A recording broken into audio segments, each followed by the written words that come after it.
just lacking a little bit of grunt, but you can play cannily if you're lacking a bit of weight, and that's what Glasgow will have to try and do today, because Exeter showed against La Rochelle they have the strength up front, they have the class behind the scrum as well, so an enormous challenge for the Glasgow Warriors. And Rob Baxter in a good position now in Europe with that 5-pointer, and Jack Yendall will lead out the Exeter Chiefs side. So the two winners from the first weekend in this pool, the pool also containing Sale and La Rochelle, who meet at the AJ Bell Stadium tomorrow. But for now, Sandy Park welcomes the Exeter Chiefs and Glasgow Warriors for round 2 of the Champions Cup.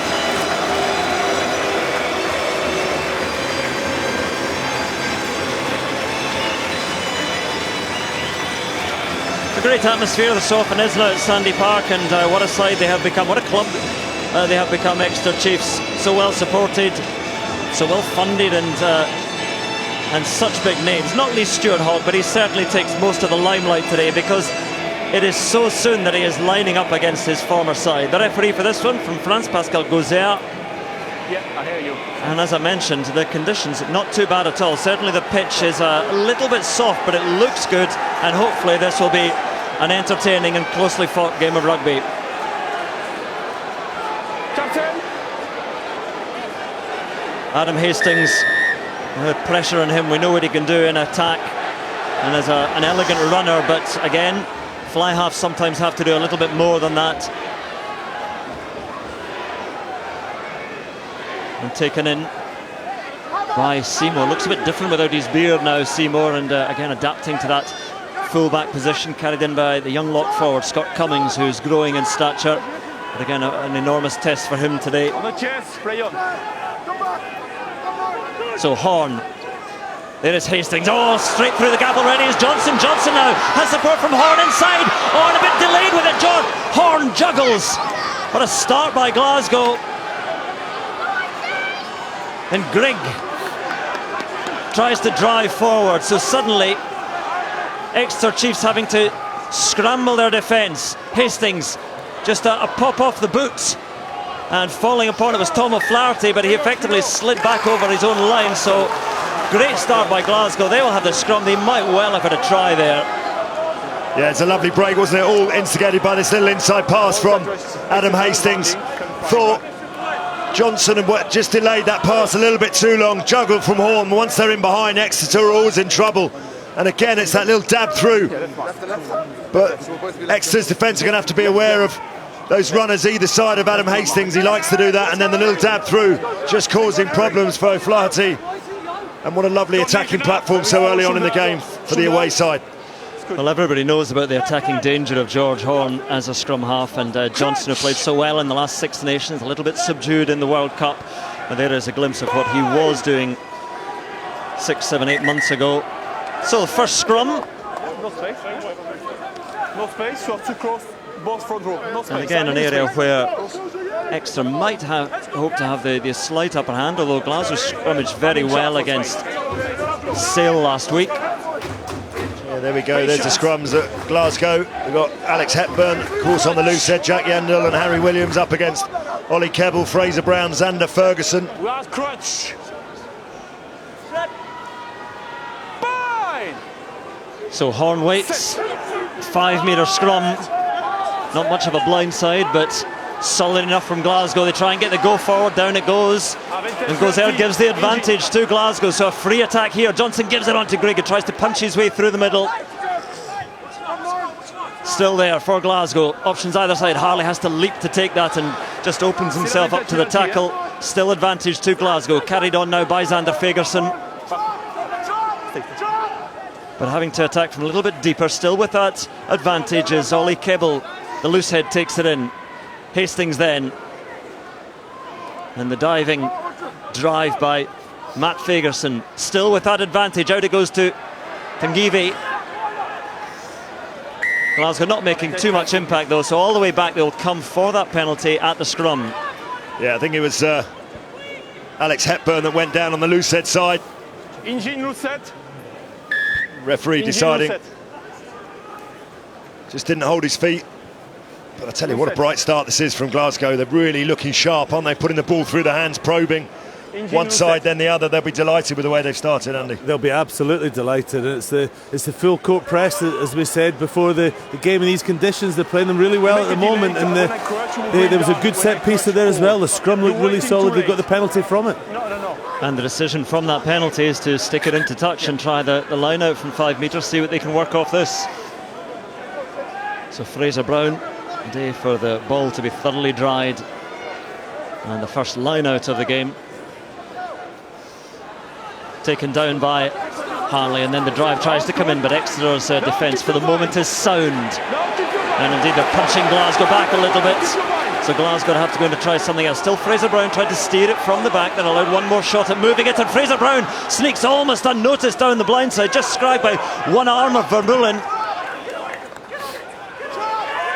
So Exeter again, the defence comes in, and this time Exeter Chiefs earn the penalty. And well, all that's early Glasgow attack, but it ends in a penalty for the home side, and much relief. Yeah, unfortunately, just got themselves isolated, Glasgow. They just picked and went without the runners in support, and Exeter had quite a few men on their feet. Dave Ewers to the fore. Got to just have a little bit more patience. Initially, the break from Fraser Brown was fine down that short side. They recycled the ball, but then just needed a tiny bit more support. Fraser Brown was almost in himself, as you saw. Vermeulen just about got to him, so Exeter Chiefs then with the line out and unopposed by Glasgow. They're not engaging.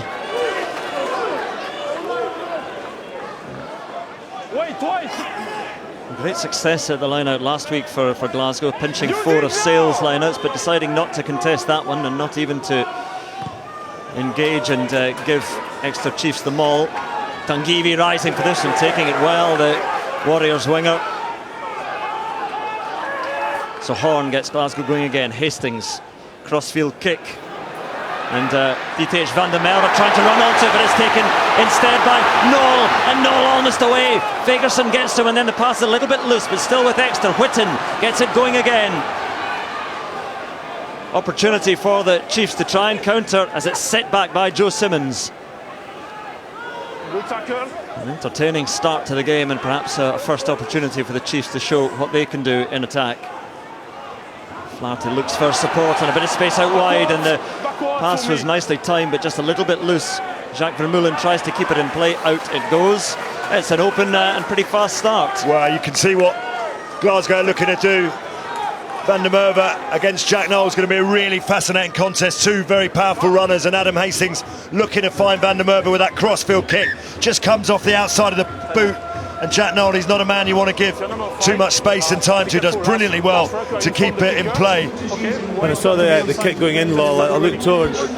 Jack Knoll just read it beautifully, and he was in control of the whole flight path of that ball. He knew exactly where it was. Where DTH van der Merwe was coming at it at a slightly different angle. Just, you know, it's the little things like that. It's that awareness, understanding, and then he turned it from defence into attack. Nothing. Treatment required. Looks like Ollie Kebble is down at the moment, but the South African loose head getting back to his feet, and we're ready to go once again. So it's been pretty open in the opening 6 minutes, mostly in the Exeter half, almost entirely, but just beginning to feel their way into the game now.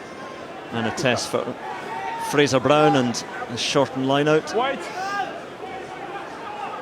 Taken at the back by Ryan Wilson, flings it down to Horn, and now Hastings once more to the boots and high, and Tom O'Flaherty is waiting for it, a little bit too much on that one, and the winger able to take it comfortably enough, and he sees a bit of space, and Hastings comes across to close it down.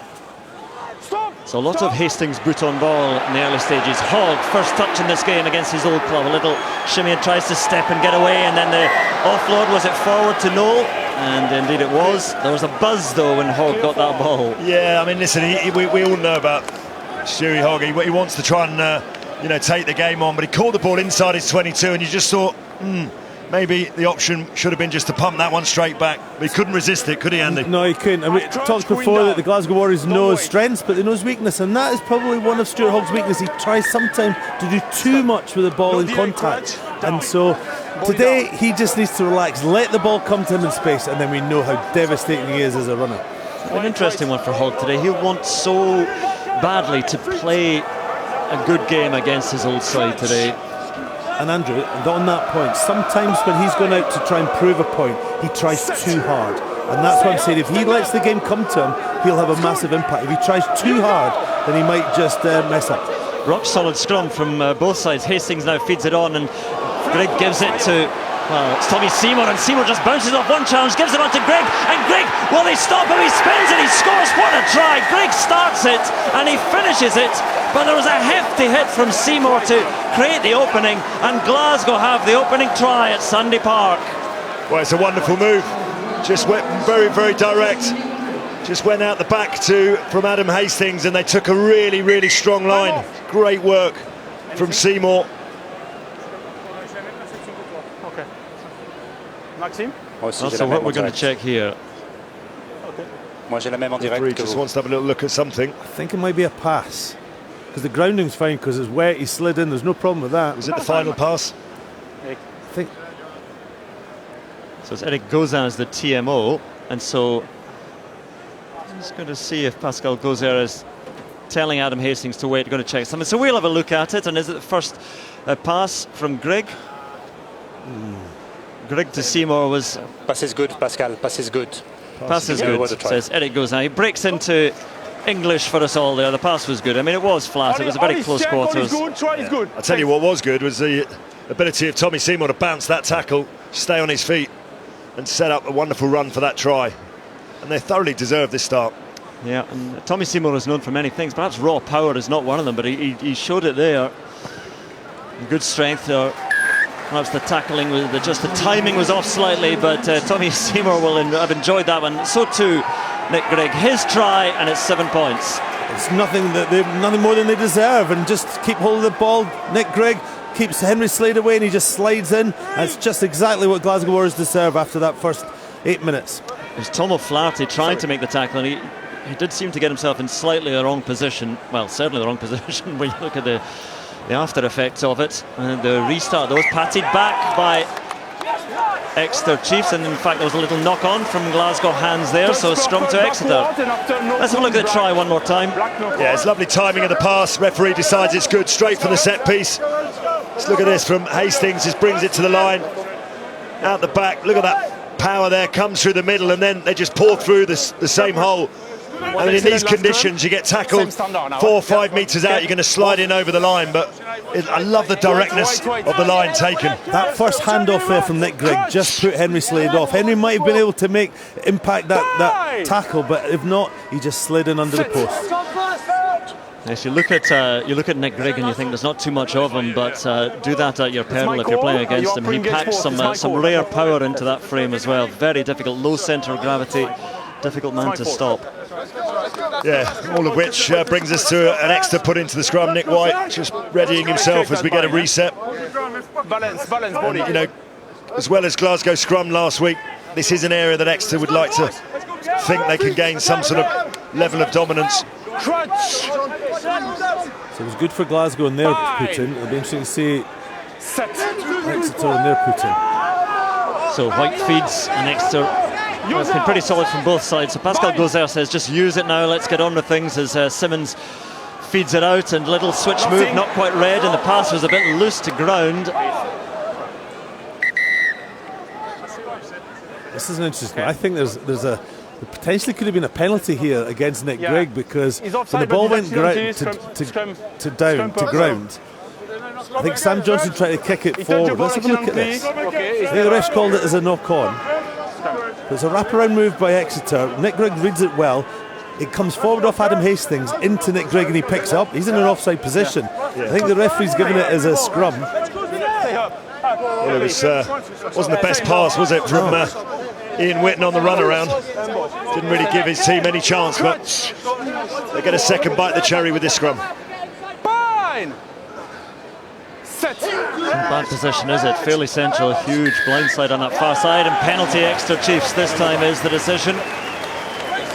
Yeah, goes against Xander Fagerson. Naturally, Lucette, knee on the He floor, disagrees, take it, hand on the as all ground. front row forwards do. Was that Ollie Kebble? My apologies. No, it was Ollie Cable. It was a bit of a friendship. Me too. Pele Ghost decided that Xander Ferguson seemed to be highlighted, but it wasn't him. It was definitely Ollie Cable. Now, we've given him the big build-ups, Joe Simmons, as we look at Ollie Cable, because 31 kicks from 31 this season.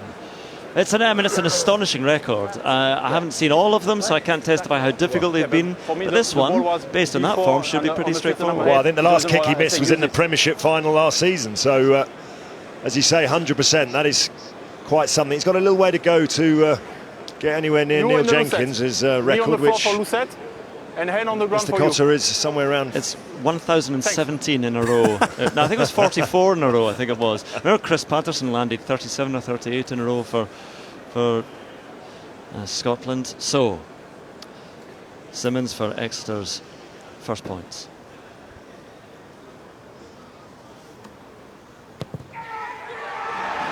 Well, as straight through the middle as you're likely to find. So, Chiefs have something on the board and a foothold in this game after that very bright start by Glasgow. And something for Rob Baxter to chew over. Has he seen something in that last passage of play that he can build on?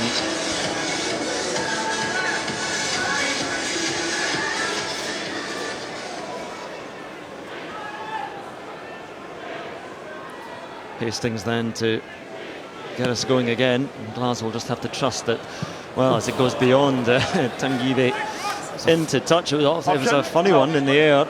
You saw his face as soon as he struck it. It was a bit of a mishap, wasn't it, Andy? It was a terrible kick that became a great kick. That nearly worked. He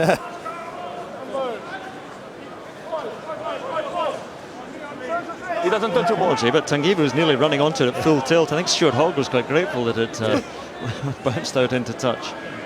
Interesting, both sides looking to cut the line-outs nice and early. Maybe that's a sign of respect to the ability of both sides to pinch them. It works well for the Chiefs, and they get a good drive on as well.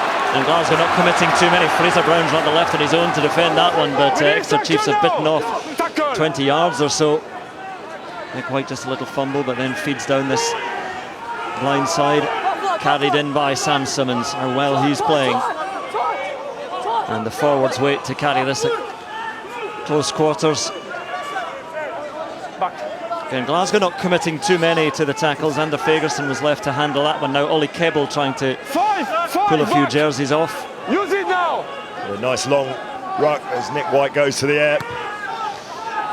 So the Australian scrum half sends it long, sends it the way of Tanguy. Again, he's pretty solid under the high ball, not too many challenging him. And Glasgow have to attack from depth. There's Fusaro, a small open side flanker, but he gets through a huge amount of work. And another sliced one from George Horn, straight up into the air. And O'Flaherty juggles with it once and then gathers it.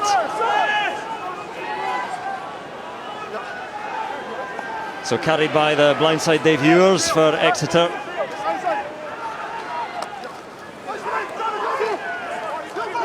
And once more, a bit of continuity from the Chiefs as Ian Whitten takes it in. There is O'Flaherty now.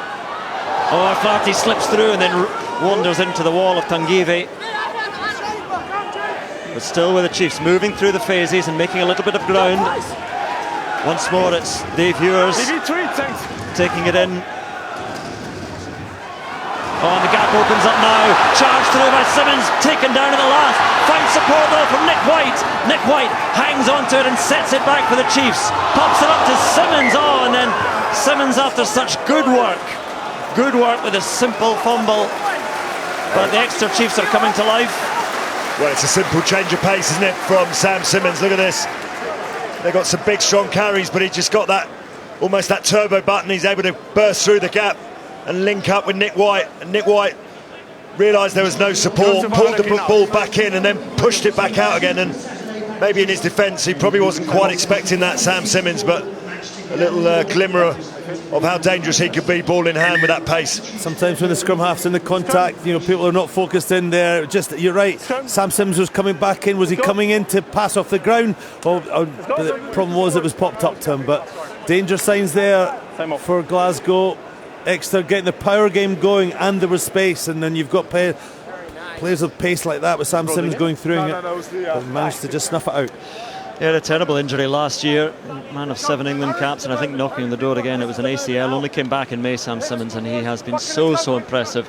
Someone that I know Lawrence admire. I mean, there's so many good number 8s and good back rows in England. There is, but I mean, you judge back row players by how much they're involved in a game, whether that be ball carries, tackles, whatever it might be. And this guy just involves himself so much, and he's a try machine. 22 in 34 in Premiership and 4 in 7 in Europe. I mean, this guy knows where the try line is. Well, it's Glasgow's ball, but it's a decent position for Exeter if they can somehow manage to turn this around. Just got a bit of an edge on the last scrum. Glasgow solid before that. Now it's wheeling and crumbling, and away comes Horn. That's a risky one, but Hastings has it now and puts a big boot on it. And Flaherty just keeps it in play. So Hogg now, clear ground in front of him. There's that skip again and a bit of space, and Hogg now dancing and feeding on with the pass forward. Well, just as Slade took it and the crowd didn't hear the whistle, all the way back they come. But there was the penalty decision. Yeah, it was a clear, it was blocking by Henry Slade. Just took Nick Grigg out, which allowed the space for Stuart Hogg to go through to eventually give it to Henry Slade. Yeah, I think sometimes he makes it look very easy, Hogg, but there was a reason there why it did look easy. Yeah, it's a cute piece of play, but not cute enough for the referee who spotted it. We'll certainly have a look at that in a moment, but Hastings, a deep breath and a chance for Glasgow to ease the pressure which has been on them for the last 10 minutes or so. So we can see it here as it comes in. Just watch Henry Slade just take Nick Grigg just there, just a little hip, and that was all it needed to put Nick Grigg out, and it is a clear penalty, right decision. You're allowed to stand your ground, you're not allowed to deviate your line, and perhaps there's a little bit of movement into Grigg there, and Grigg certainly waved those arms around as the rain starts to come down again at Sandy Park, and Brown goes to Harley, down it comes to Horn. There's Johnson. Johnson manages to half bounce off the tackle of Simmonds. Elder brother Biggerson and Sam Simmonds as well. Brown again, beautiful timing of the pass, and Grigg picking a line, just crawling his way into the 22. So Glasgow on the attack again. Xander Fagerson, bowling ball forward into the Exeter defence, and Brown once more, the hooker. Yendall trying to hold up his opposite number, still there for Horn for Glasgow, and for the carry by the captain Ryan Wilson. Fagerson clears out and leaves that ball for George Horn, and choice language again, apologies in the silence of Sandy Park. Harley. And Harley is bundled back. So Glasgow again going through the phases, but not perhaps making as much of an inroad as Exeter were in their attacks. Horn again, Hastings, and Hastings again seems to have so much time. Tangivi to chase, but a little bit too long the kick, and Tom O'Flaherty calls the mark. A couple of good, really good defensive sets there for Exeter. Glasgow threatened into the 22 with a couple of nice breaks, but 3 phases of dominant defence drove them right back and almost forced Adam Hastings into the kick. Rob Harley would not have done that if he didn't think that the little tap had been taken. Or if he wasn't twice the size of the guy that was taking it. It's a fair point. Both those factors came into play. But there we are. Finally we go. Nothing against Rob Harley there, says the referee. So Hastings now a chance again to put that boot on ball over the head of Jack Noel this time. And watching him bounce. It's a well-placed kick from Hastings this time. Yeah, that was a very good kick. He knows that it's going to skid off this wet surface with a lot of rain overnight. But going back to what you can see, let's have a look at this kick. Good trajectory of that kick there into the 22, and that was a good kick by Adam Hastings. The previous one, he actually went onto his left foot. He seemed to change his mind sort of halfway through the call, which was not the right thing to do. So he just needs to keep that control. So the Chiefs captain, Jack Yendall, with a bit of a discussion with Alec Hepburn, and both lineouts are working well. And again, Glasgow Warriors deciding not to challenge that or engage at all. I think what's really interesting, Andrew, about this opening 20 minutes is Exeter so used to dominating possession, dominating territory. It's actually Glasgow 61% to 39. They're actually starving Exeter of the ball and backing themselves when they get possession to hold on to it. White sends it up, and DTH Van der Merwe can't take it, so here is Yendall just forearm off on Seymour and leading his way forward up to the halfway line, and Nick White kicks it over the top. So George Horn scrum half who does have some pace and backs that pace to go around the outside and feed, and now an attack, and Johnson carries. He's got Grigg with him, gives it now to the centre, times his pass well to George Horn again. Glasgow moving well out to their own 22, but then the little stab through is knocked backwards and Tangivi has to pick it up. And the Australian sets it back now for the Warriors. Again though, Exeter able to compete on the ground and put that pressure on. Little swat aside from Matt Fagerson on his opposite number Simmons. So quarter of this match gone, one try for Glasgow, but very even now. Out it goes to DTH van der Merwe now, up against Jack Noel, and round the outside of him, but taken down by Joe Simmons, and into touch he goes. It's a shame, isn't it? Glasgow looking to exploit both sides of the field. Wonderful pass from Adam Hastings over the top to van der Merwe and gave him acres of space. I just wondered whether he might have come in field when he had that opportunity rather than taking Jack Noel head on. This was the setup with George Horn running it out here, and I actually thought they would have got better. This is the very end. This is, as you say, Lol, great long pass, but then here DTH van der Merwe has to come and touch, has to come and play, because he knows that it is wet, so you're going to slip into touch. He had to come in field there and keep the ball alive. Well, here's the try scorer for the Warriors last week against Sale Sharks. The line-out works well for Exeter Chiefs again. This time Glasgow do decide to engage, and it doesn't go too well from their point of view. Exeter make good ground, and there's the advantage, there's the penalty, and there's a good sign for Exeter Chiefs in terms of the forward power. Certainly their mauls have looked pretty impressive so far. Well, it's the first time they've been able to get the driving maul going, as you say, because Glasgow decided to contest the line out and engage, and I think it was Johnny Hill that leapt highest. And once they get it nice and set, they're probably one of the best certainly in the Premiership, if not Europe, at this facet of the game. Look at that, Johnny Hill rises, good body positions. They got a lot of ballast there, pushing it forward, and the referee gives the early pull down. And this is the sort of area of the field where you don't really want to give Exeter these types of penalties. They push them back into the Glasgow half. So Lawrence, the two line-outs that Glasgow didn't sort of compete, that was successful. What will they do here? Well, I'd say it was almost an overthrow. It was athletic work to get it back for Exeter Chiefs, and Noel using his strength coming in off the wing. Fraser Brown, the hooker, takes him down, and Nick White in to give it on now. A bit of spill, a little bit of confusion. Who was the receiving man there? But that knock-on will give Glasgow Warriors the scrum, and just a couple of knock-ons for Exeter, a couple of handling mistakes.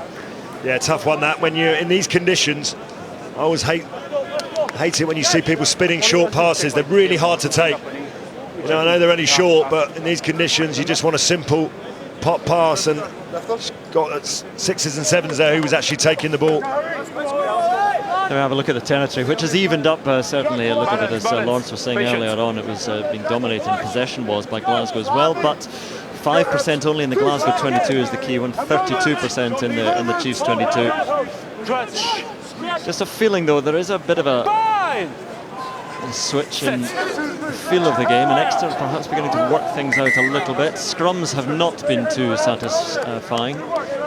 Referee giving both of them the benefit of the doubt. He's going to have a word with them though. No, thanks. I don't need. You. Okay.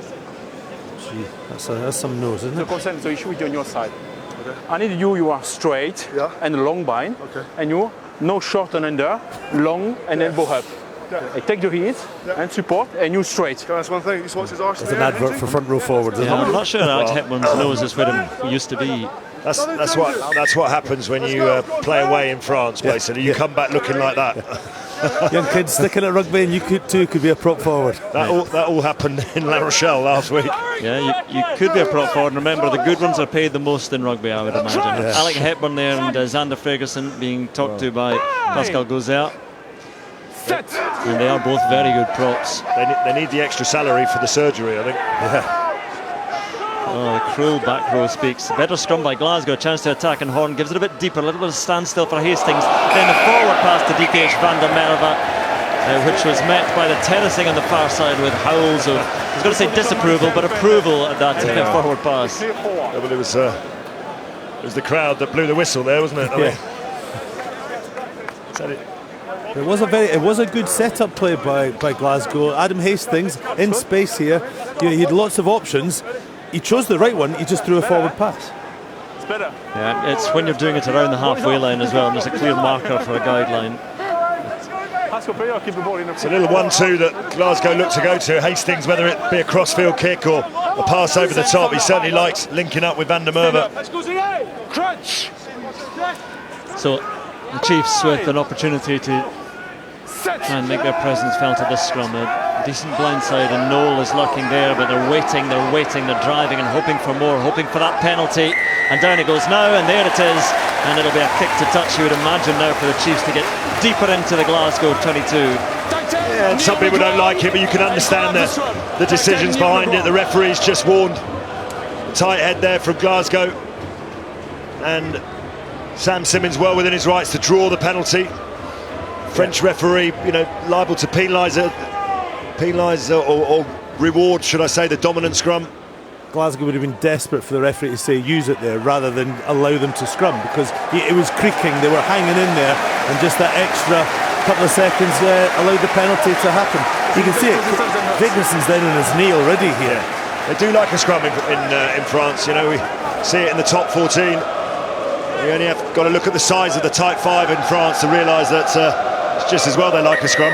And it's interesting as well, whenever a penalty is considered a scrum, obviously we look to the props and they're shown on the screen, but you've got to think about where the power is coming from as well, as Exeter taking a little move that almost worked at the front of the line out to Simmonds. He couldn't quite get there, but Exeter rolling towards that line now. The drive by Yendel, but he's repelled, 2 metres short.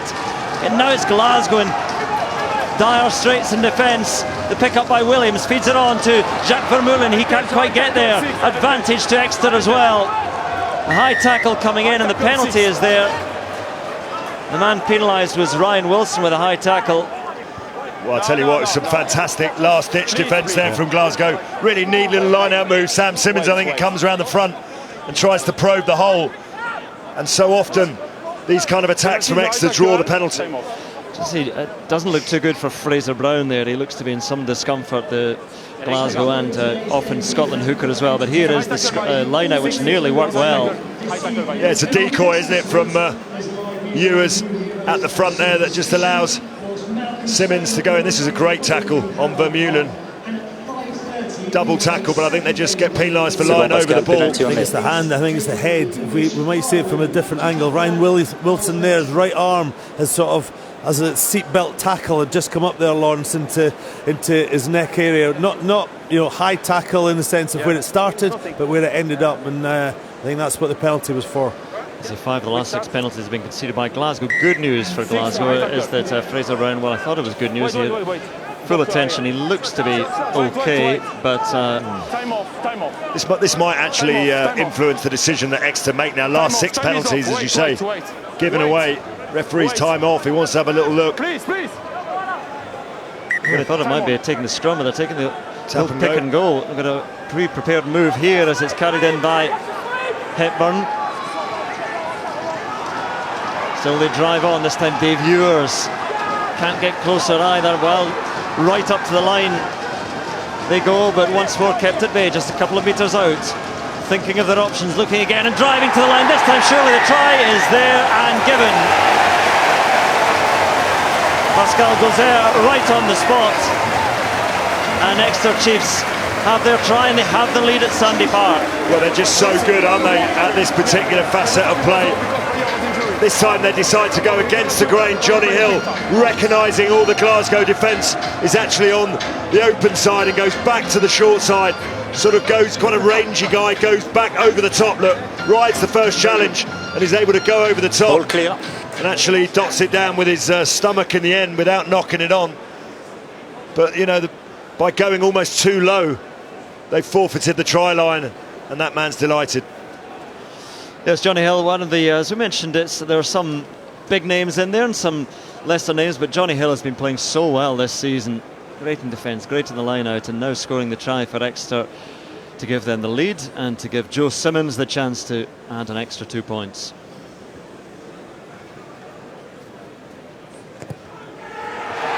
.33 and counting for Simmonds the younger, and closing in on half an hour gone, and Exeter lead by 3 points. Well, you called it, Andrew. There was just a little momentum shift, wasn't there, a few minutes ago, sort of driven by the set piece. Couple of scrum penalties for Exeter, couple of line-out penalties as well, and it just allowed them to get that vital field position from which they've scored that Johnny Hill try. And we showed last week in La Rochelle, 8 times they went into the La Rochelle 22 and they got 31 points. That's first time in the Glasgow 22 and they've got 7 points.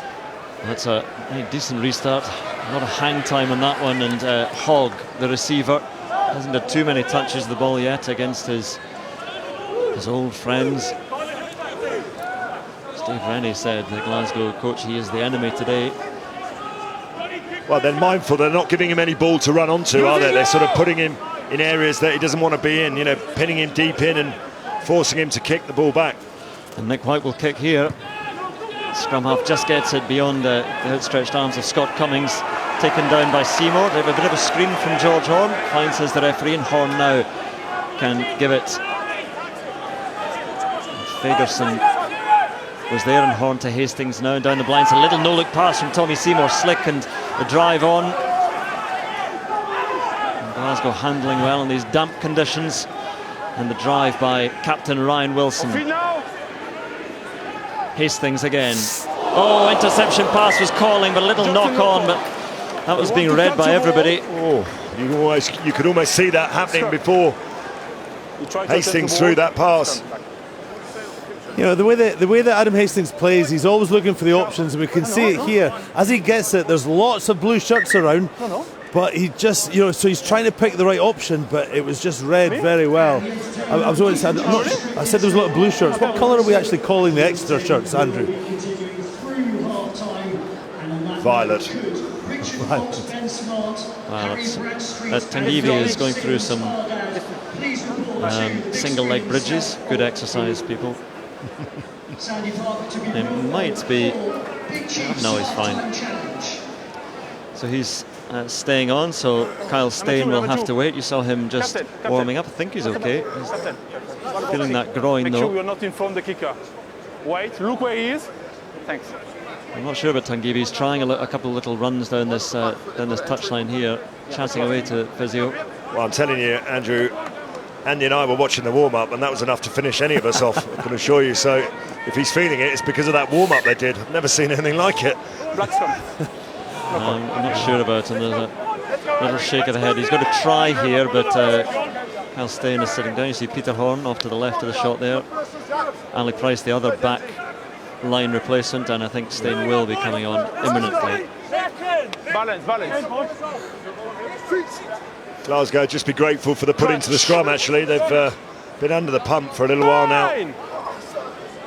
Ordinarily, you'd say this is a great position for Glasgow. There are options either side, but the scrum is just bind, you are pre-engage both. Feeling a bit of pressure.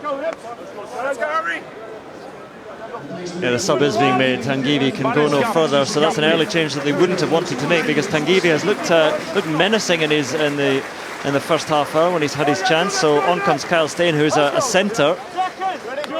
So he will operate on the wing. Fine. Set. Again, it just puts a little bit of pressure on our side for later in the match when a change has to be made a bit earlier. The scrum wheels. Now, what's the decision there from Gozel? This time, penalty to Glasgow. Yeah, so often we see that, don't we, when the Lucette steps out, rock around. When the scrum wheels round like that, the loose head more often than not gets the blame, cops it for walking round. It's just the penalties are going with the team that are putting the ball in the scrum, isn't it? I mean, it's I think 4 penalties, scrum penalties, all with who's got the put in. Refereeing 101. Doesn't look in a good place, Hetman, but he was the man pinged there. I say, have a look at it, Lawrence. Yeah, but as it comes round, as I said, it's very hard, you know, to almost stop that momentum as a loose head to stop driving, and inevitably the referee doesn't want that to happen, so calls the penalty against that Exeter side.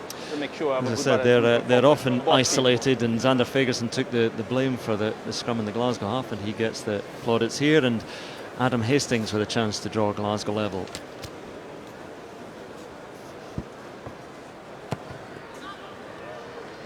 Yep. Silence from Sandy Park, which tells you that it's pretty good, and the flags go up. And there we are, 32 minutes gone, and nothing between these two sides. He'll be quite happy, Dave Rennie, with the way his side have stayed in the fight, taken the game in the opening 20 minutes to the home side, and just recovered themselves we've got a game on our hands here tonight. So Joe Simmons this time with a hang time, and Harley waits, and O'Flaherty tries to get it back for Exeter. It was good work by the winger. Into touch it goes though, and Glasgow will have the line out. O'Flaherty is a player that maybe many people won't know too much about. He's been absolutely fantastic for Exeter. He was close to being man of the match last week in France. He's just looks very, very sharp, ball in hand, and he'll be desperate to have a crack. Line out works well. Both sides are reasonably untroubled in the line out. And Johnson this time with the kick, and O'Flaherty waiting again. He's hog inside, but the winger decides to put boot on ball himself. Hastings having to race forward to take that one on the slide. And O'Flaherty with a challenge, but Hastings back on his feet and able to make a little bit more ground. Yes, good. Horn, Thanks to. he's buzzing around, gives it to Johnson. Quick hands as well. Now here's Steyn on the wing, improvised winger, bouncing off a couple of tackles, though good work by the South African. Fagerson with a bit of pace, and the tight head does some damage. Hastings gives it on deep to Johnson. Greg on the dummy run, and play on, says the referee. So it's carried on by Chris Fazaro, and the open side flanker meets Jack Noel. Harley. Offside 5. Advantage to Glasgow. Instruction coming in from the assistant, and Fagerson now in a bit of a wrestle with Jacques Vermeulen. Advantage 5 offside. And it was a man offside. It was Johnny Hill who'd strayed offside. So again, the floated pass out wide to Johnson. Still going, and Glasgow still with that advantage. Still advantage penalty. Advantage 5 offside. So Horn to Harley. And Glasgow You want to play advantage? still with this advantage. Asking the question goes there to Horn. So a little chip from the scrum half. And as he can't gather it, back they come for that penalty now. 5.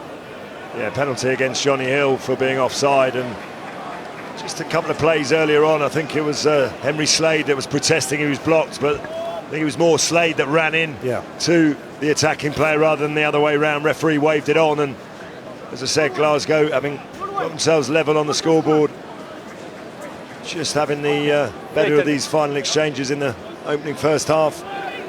Sam Johnson, sorry Andy, receiving a bit of treatment there. Seems to be okay after a bit of a knock to his shoulder. I just wondered if Adam Hastings was going to have a crack at that, but he decided it was just outside his range.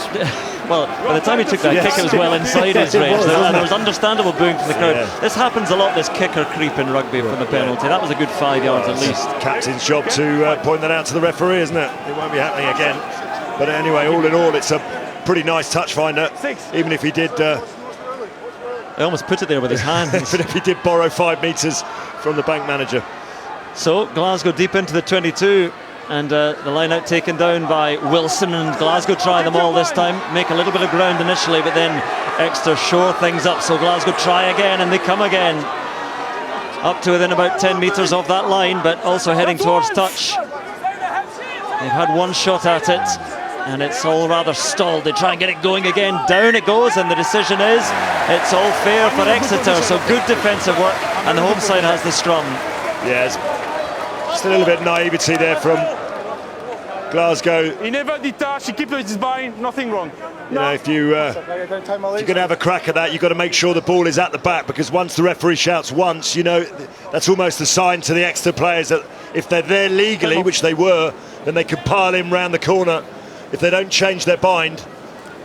And that's exactly what happened. First of all, it's Johnny Hill. He's okay on this side because he's there for the initial binding, but as it swings back round, you've got 2 or 3 Exeter players there. Hepburn, Ewers, Vermeulen, and it's almost when the referee's arm goes up, they know that they could just collapse that and they'll get the put in. There's at no point where sort of Glasgow in control of the ball at the back there, so that it could come out at any time. Bit of injury to Exeter captain Jack Yendall. Let's remind you of the rugby that's happening elsewhere on BT Sport this weekend. And plenty of matches, of course, in the Champions Cup and the Challenge Cup. Lyon against Leinster, that's taking place at the moment at the Stade Gerland. Leinster winners last week, Lyon not so. Harlequins against Bath here on BT Sport 2 following this match. That's a 5:15 kick-off in Pool 3, the bottom 2 teams. Munster against Racing, Pool 4, the top 2. That's at the same time in BT Sport 3. Lucette, elbow up, tight long bind. And tomorrow, Sale against La Rochelle at the AJ Bell Stadium. That's in this pool. It's 12:30, and Montpellier against Gloucester tomorrow on BT Sport 2 HD, 3 o'clock. So it is Exeter's scrum after that good defensive set, and down we go again. Scrum collapse before the ball is coming. Yeah, I mean, it's difficult conditions underfoot, to be honest. There's been a lot of rain here just before kick-off, and raining sporadically during the game as well, so it's not the easiest for the two sets of scrums. Referee has been quite firm in penalising the teams, as Andy said. Normally the team that aren't putting the ball in. What is the colour? Is it lilac? Is it violet? What's the official? I don't know my purple colour spectrums. We've had lilac and violet. So. Crutch!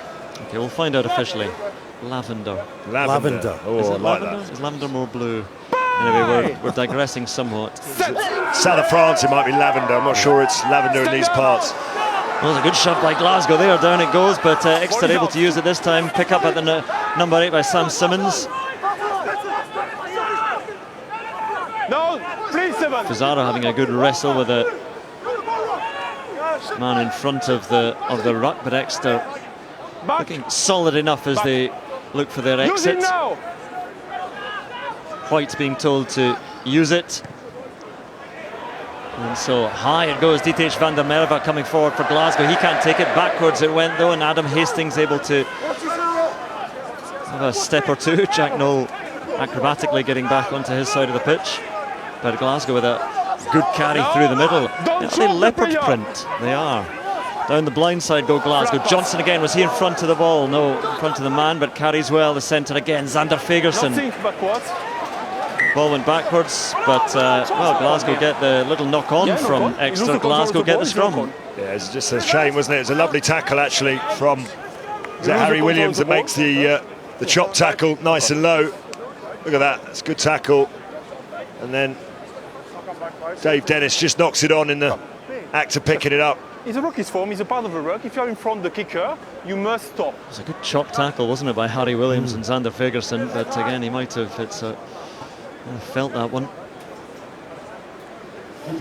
Well, change being made early.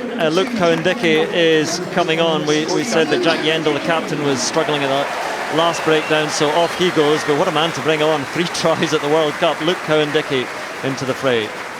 I've been reliably informed he's the man to buy the drinks. His father had a record. His father's a fisherman, of course. Had a record catch of Dover sole 2 days ago.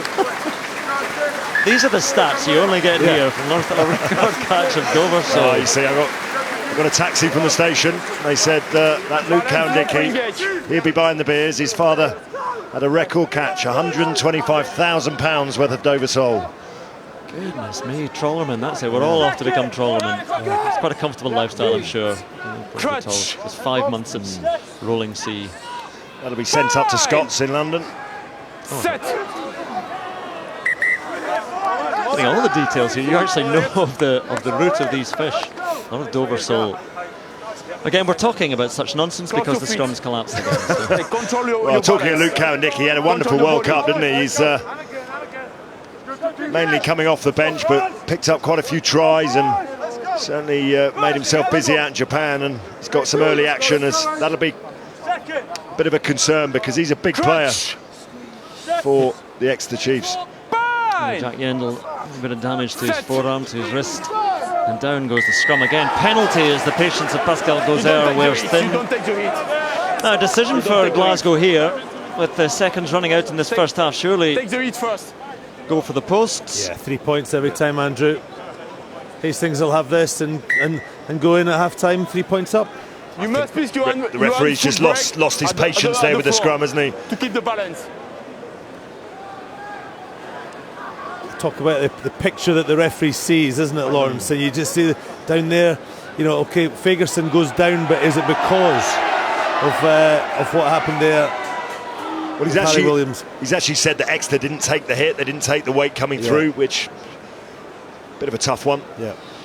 Well, the clock goes red, and Adam Hastings with a final kick off this first half and a chance to put Glasgow in front going into the break.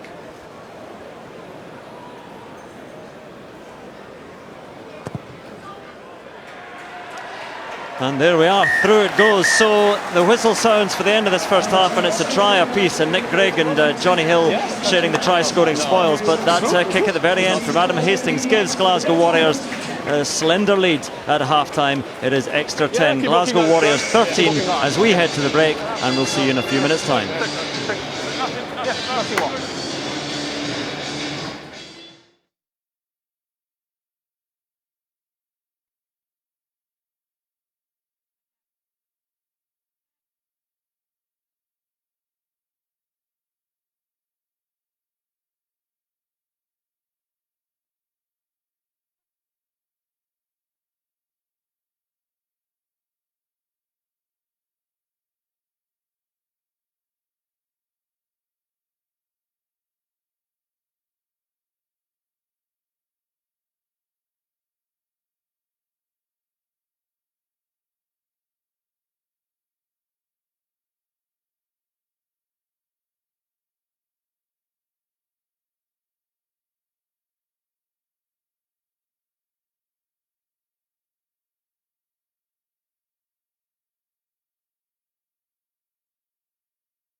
Yes, can't see changes to either side at half-time. So that change that was made to Exeter in the first half, Luke Cowan-Dickey on at hooker for Jack Yendall, and for Glasgow, Kyle Steyn on the wing for Ratu Tangive. Those are the changes that have been made. And Glasgow with a slight advantage, as you saw Gregor Townsend watching on. Former Glasgow man, Scotland coach, alongside Sam Skinner. What a miss he was, I think, for Scotland in the World Cup. The pass just a little bit loose to Sam Johnson, so that gives the opportunity to Exeter straight away, and Luke Cowan-Dickey rolling forward. O'Flaherty comes in to play scrum half. Gives it on to Hepburn, and Exeter with a real opportunity in the very early stages of this second half, and White gives it back to O'Flaherty. Straight into Fraser Brown.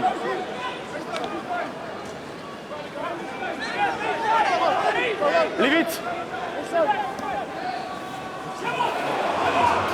Decoy runner causing a bit of damage. It was Hill who slipped through and provided a bit of cover, but again the options, and there is Hill, try scorer. A bit of a wayward one, so picked up by Alec Hepburn, the loose head. White shifting it, shovels it on there to Slade and Noel, the England players linking up well.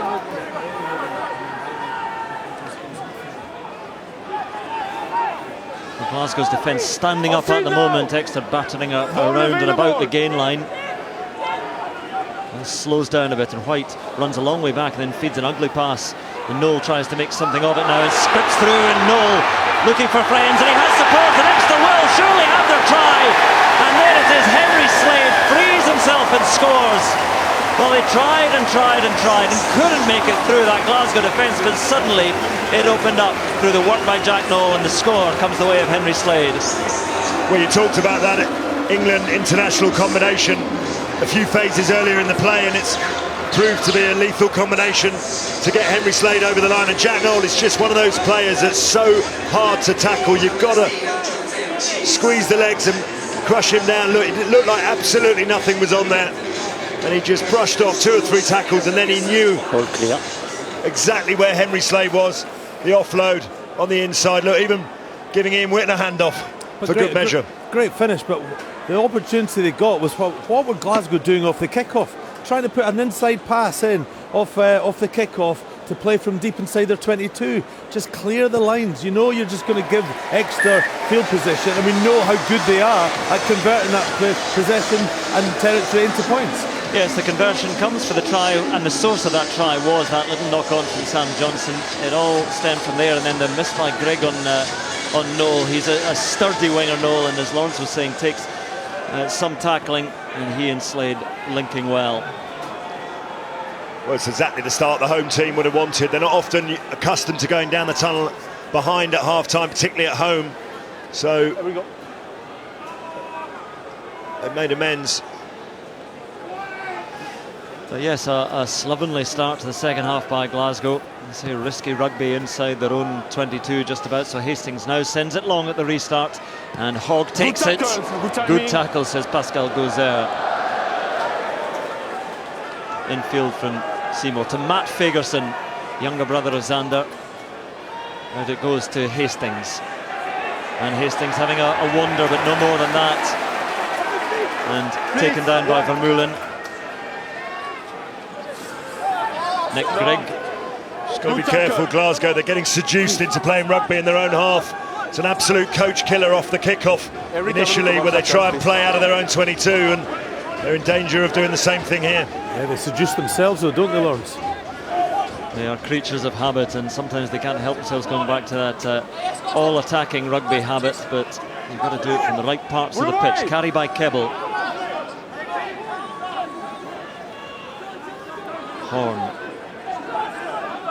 Just kept in there by a toe of Harley. And now Hastings gives it to Johnson, has to lean forward for that. Good strength and tries to slip it to Grigg, but again, where they're playing that rugby just on their own 22, and that'll give Exeter the scrum and another opportunity. Yeah, just a few inaccuracies. They just don't need to throw that one-handed offload. Maybe in the last couple of minutes of the game if you're chasing it for a try, but there's plenty of time left in this half, so just hold on to the ball, recycle and clear your lines. And now they've given Exeter another attacking platform just outside the 22. we cannot restart the scrum in the second half like the end of the first half. We were very poor. Rennie watching it's your on. fault. So this is the try here. This is Nick Grigg. You watch him there. He gets back in it, but then he falls over, and he doesn't able to make the tackle on Jack Noel. Noel needs no experience there to get through. It was a great finish, but it was just that slip there from Nick Grigg was what allowed him to get away. You see the frustration from Grigg as well. Crutch. It has to be a good start to the second half for Exeter. It's rare that they trail at half-time. This is only the second time in the last 11 Champions Cup games that they had trailed at half-time. Free kick. The scrum pre-engagement from Exeter. There goes Hastings with a, we call it the kick creep again, but sending it the way of Tom O'Flaherty, who took it just inside his 22 and then returns it the way of Seymour. Hastings looping around. And Hastings and DTH van der Merwe chasing down this kick. Hogg takes it and skips away now. Tries to hand off Sam Johnson, but he's not to be dissuaded. So on goes Hill. Try scorer for Exeter in the first half, and the second one makes a bit of ground. Please. Seems to drag it back in there, then leaves it for White now. And it's the Chiefs supporters who are making themselves heard now. The kick goes up once again. And Seymour, oh, it's awkward. You can see the surface, and Seymour might have done himself some damage there. He's limping back in position, so Glasgow don't really have a full back at the moment. Hogg sends it low through, and Hastings waiting. 13. Stop! Once more to Hogg. But the rule clearly from both sides is kicking today, testing players under the high ball. DTH van der Merwe had a bit of a screen there. He barges into Hogg. The powerful winger van der Merwe. Horn gives it on to Fagerson. A bit of a standstill, but there's some power through the second and back row of Exeter. White, you're in front. And DTH van der Merwe is down now for Glasgow. So Simmons gives it on to Slade. And van der Merwe is not getting back to his feet. Beautifully placed kick for Exeter. Yeah, slide rule precision from Henry Slade with that left boot, but just wondered if a couple of kicks back in the play why Seymour didn't mark that kick. He had plenty of time to mark it, and there's no benefit from not doing so, and he ended up slipping and causing himself a bit of damage. Is that van der Merwe down? Yes, yeah. And again, with Levy off in the first half, they are lacking a bit of cover. Tommy Seymour's not looking comfortable either, so Glasgow are beginning to look a bit stretched in the backs. His left foot just slipped. There, but Lawrence is absolutely plenty of time to just take the mark, it's not been a great start to this. Is the van der Merwe injury. Stuart Hogg and van der Merwe come together. Can't see it looks like a groin injury when it was when the physio first came on. He doesn't look happy, and this is going to there's going to be major surgery required on the back line with Carl Stein already on. Pete Horn is the one that's left. I just wonder if he winded himself, I don't know I mean, let's hope it is only him winding himself rather than anything serious, but as you say, I just think the way he landed, it looked like he... Yeah. Well, Ben Moon is coming on for Exeter. He'll come on at loose head for Alec Hepburn. So there we are, there's a good bit of experience to come on as well. The 30-year-old Devonian, 8 England caps, and on he comes from Hepburn, who has been in a bit of a game today.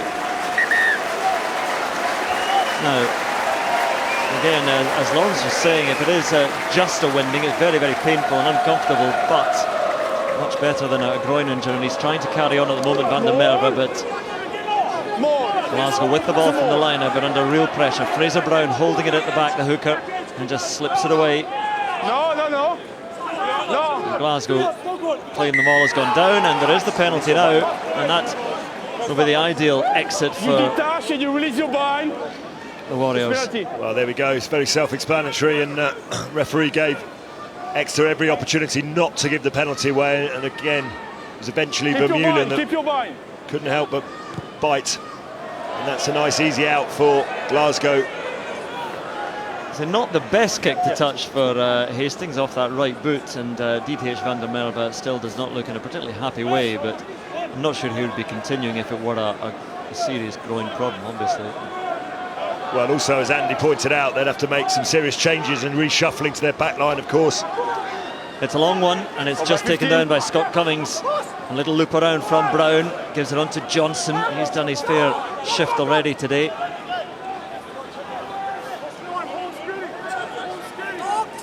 Oh, it's loose, and there's a cry of complaint from George Horne there. It's Hastings in all sorts of trouble now, though, and Steyn tries to free himself, but Williams gets on there. George Horne is having a hearty discussion with Gouzer, the referee. Sir, you cannot do that, he said, but Exeter pay no heed, and they're driving over, and it's desperate stuff now from Glasgow. Ryan Wilson trying to set it back.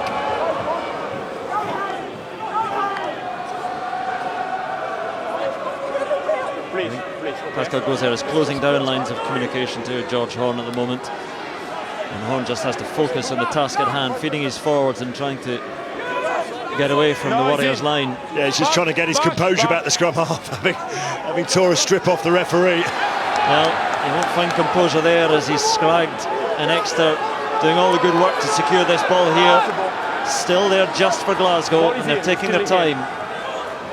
Big moments in this second half, because they've been up against it as it's carried by Ollie Kebble. Please, no. Back. So still there for Glasgow, but again it's hard work. And once more Horne just teases it back, and the scrum half will send it down the line and hope to win the aerial contest. And unchallenged, Steyn took it down. Exeter try and hold them up, but then the bodies pile in. That's pretty good work by Glasgow. And then Kebble, beautiful thump as forwards come together. And Horne now deeper to Hastings, bit of pressure. Sends it high, it's almost coming back the way of the Glasgow forwards, and DTH van der Merwe under pressure there from Noel in the air. Back it comes the way of Nick Grigg. Things beginning to open up just a fraction, but Glasgow still under pressure. Grigg trying to turn so he can get that back for Glasgow. Yeah, van der Merwe is in a lot of pain still. Suggests it's a bit more than a winding.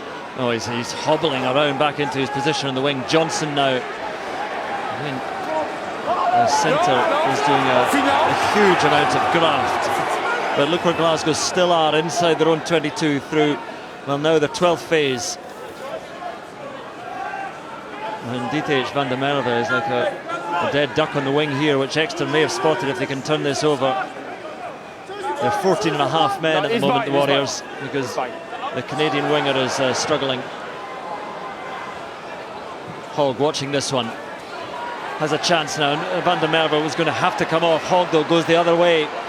Taken down by Johnson. Back it comes from Luke Cowan-Dickey. A little bit untidy to O'Flaherty. O'Flaherty frees himself. And if Exeter can move it, Glasgow are effectively a man down on this side. Advantage to Exeter. Glasgow straying offside as well. So an attack down the blind side. O'Flaherty, chip, and tries to chase it down, but down he goes. Back they'll come for that penalty, and I think van der Merwe will head off into the night. Yeah, I think O'Flaherty knew that he was playing the penalty advantage, so it's a kick to nothing really. But Exeter are now starting to turn the screw. They got that try 3 minutes into the second half, as we see van der Merwe, who looks like he's going to play no further part in the game.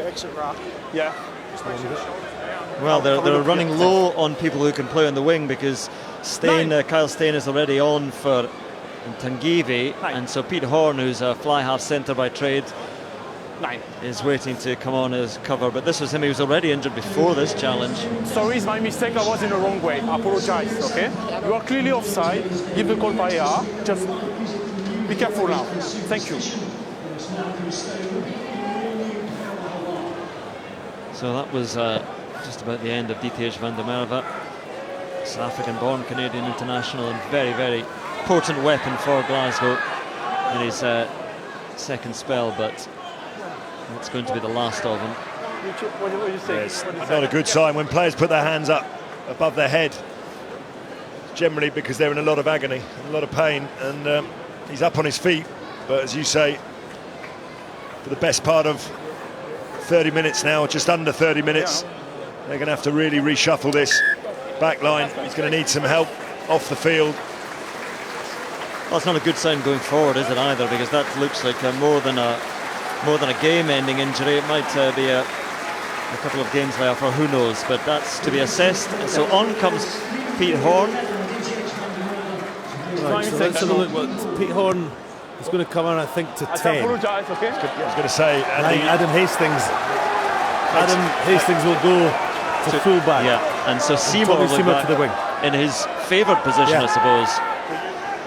There is always that option. So there's a way of doing it, but look, they've got almost half an hour to go with a slightly improvised backline now, and they're deep in their own 22. And they haven't got the ball.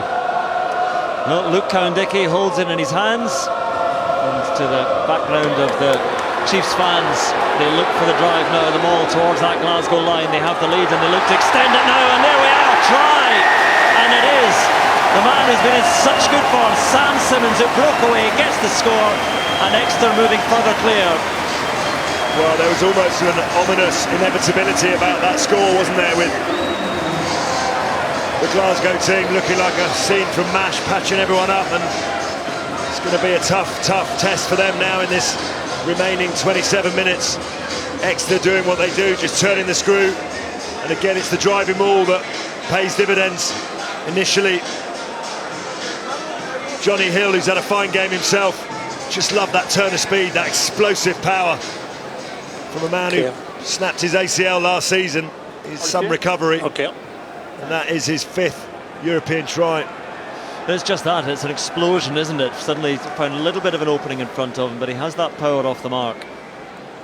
You know, the first, 13 minutes of the second half, 89% has been in Glasgow's territory. They've not managed to get out, they've been running it out, they've not had their exit strategy right, they're not kicking it, they're not prepared to, and then all that does is put pressure on themselves, and then it gives the field position to Exeter, and we just know how good they are in that when it comes to the red zone. And we know how good Joe Simmons is with ball on the tee. I've lost count already. Was it 33? Has he had 2 in this game? Yes. 1, 2, 2. 2 and a penalty. 2 and a penalty. So it's in 34 out of 34 now. Over to you, Joe.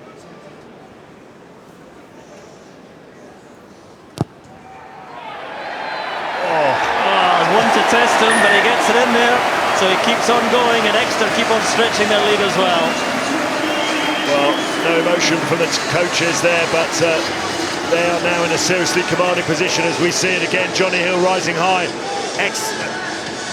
Glasgow commit all their men to try and stop it, shear it off, and Sam Simmons is the beneficiary. And now you've got to feel Exeter will be seeking out that bonus point try, which would really put them in a very commanding position.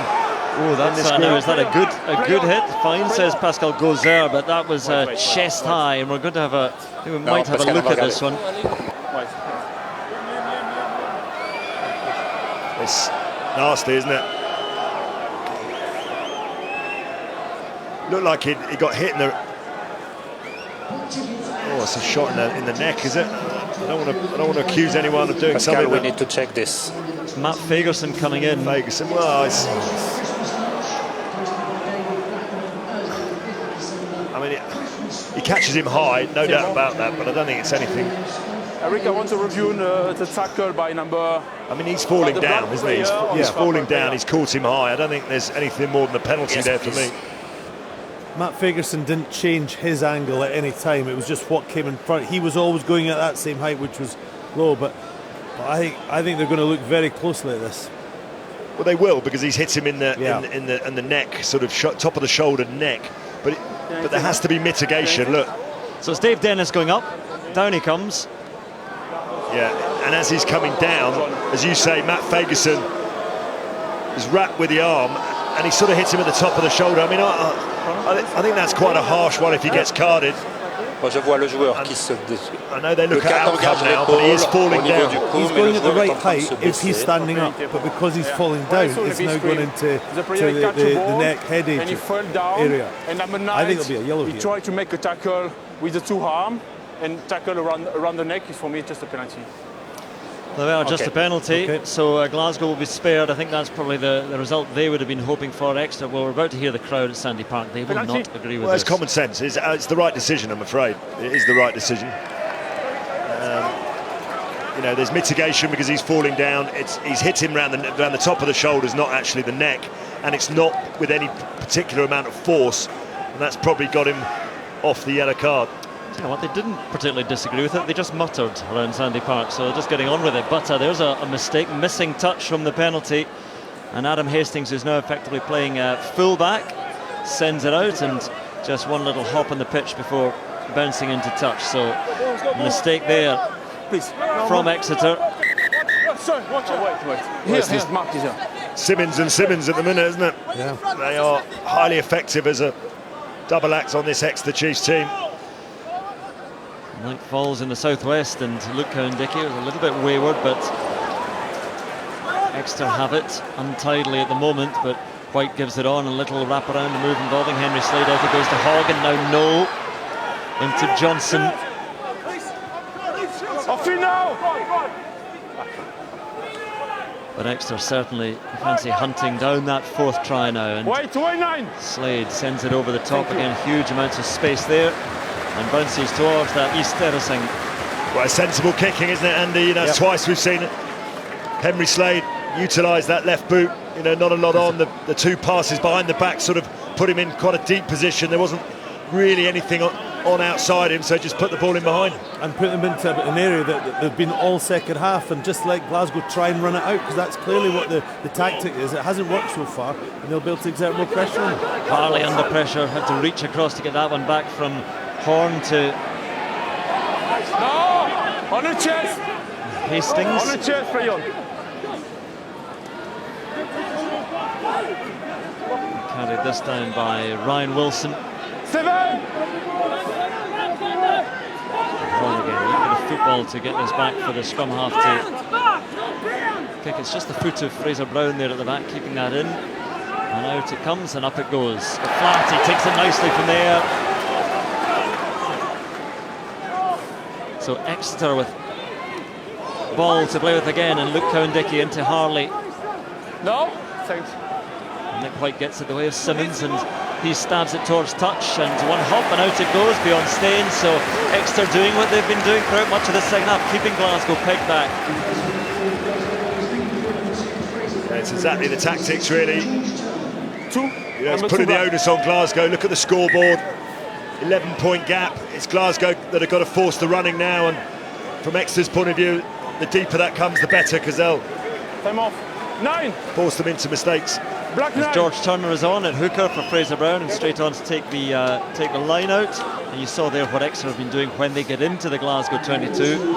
Far better at converting it into points. Ali Price is coming on at scrum half as well for George Horn. And a shake of the head from Horn. It's been back foot stuff for the Glasgow scrum half in this second half. So George Turner, his first action to find Harley. Good timing. But Exeter with a good That's once. defensive shove. Turner holding it at the back and remaining attached just, and then takes it on himself. Back. Glasgow have to try and find a way out of their own 22. Kebble is wrestled to the ground. Back forward 16. Very good line speed from Exeter. They're not really letting them out anywhere. Look, 1-2, really good couple of defensive hits. Glasgow are going to have to go to the kick, having not made any ground at all, and Bind. should be on Exeter's terms. Okay. So Price will do that now. Sends it the way of Jack Noel. And Noel now crossfield and into space. Options out wide for Exeter, locked over the top. Carried by Slade. Sends a kick through to Flat. He's flying and he gets there. What a try! What a finish by the winger. The timing of his dive for the ball. 4 tries for Exeter. Bonus point coming to the southwest. Well, what a way to bring up the bonus point, but it was all about Exeter Chiefs' defence. That's what created that try. They didn't give Glasgow any room for manoeuvre in that 22. Luke Cowan-Dickey flew up out the defensive line, smashed his opposite number, and then the box kick from Ali Price gave Jack Noel so much time and space. Look at this. He's got all that time and space to run into. Some delightful hands there over the top. And look at this wonderful weighted kick from Slade. And how about the finish from O'Flaherty?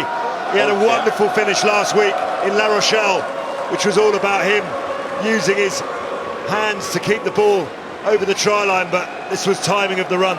Slade was just absolutely brilliant there. He just knew exactly what he was going to do, and then executed it perfectly for Lau Flatty just to slide in Adam Hastings is not a full back, but that was just a full foot race, and he was fantastic. For a second half, 19 points in 19 minutes since the break for Exeter to move them well clear, and there may be another 2. So it's not an easy one for Joe Simmons, but they have the bonus point try, so not that they can relax a little bit, but they are playing with some swagger now, Exeter. I'll tell you what will please Rob Baxter is that defensive set that created the try. Yeah.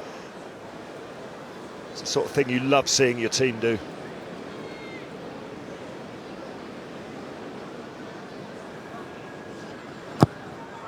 Into a beautiful southwest sky, and what a kick it is from Joe Simmons. The run goes on, and Exeter move out to 31 points. Into the final quarter of the match, they have the bonus point try, and Rob Baxter, Exeter's director of rugby, you must be delighted with what you've seen since half-time. Yeah, I mean, it was the challenge we set ourselves at half-time. We actually said we don't need to create a game where they score a few, we score a few, unless you want to. You know, that you decide whether you create that kind of a game, and you do something and then you kind of ease off a bit, or you can decide to take, you know, complete control, and you do it in various ways. And the biggest one for us was controlling possession and obviously territory. And we've managed to do that fantastically well up until now, and we're just reaping the rewards. Fantastic attitude from the players this third quarter. Excellent, thanks Rob. We'll leave it there because Exeter once again on the attack. Flat pass. They've really got their tails up now, haven't they? And through comes Ali Price, but Nick White, the Australian scrum half, able to feed Hogg, and once more down into the Glasgow 22, but this one hobbles the wrong way and over the try line. Did it die just on the line? No, Tommy Seymour with a leg over there anyway, so a grimace from Hogg, and Glasgow will be able to try and send the 22 restart a long way down the pitch, I would imagine. They just haven't got any territory. Well, we were going to ask Rob Baxter what he said at half-time, but I think it's been pretty clear. You know, this isn't a game where we need to allow them to play and give them too much possession, because they're a dangerous side, and he must have been delighted with the response of his team. We should get him back on. We'll give a microphone back to Rob. Anyway, Stuart Hogg is off. What a strange evening it must have been for Stuart Hogg, playing against the side that he's played with for 9 seasons, and a lot of friends there, and certainly colleagues.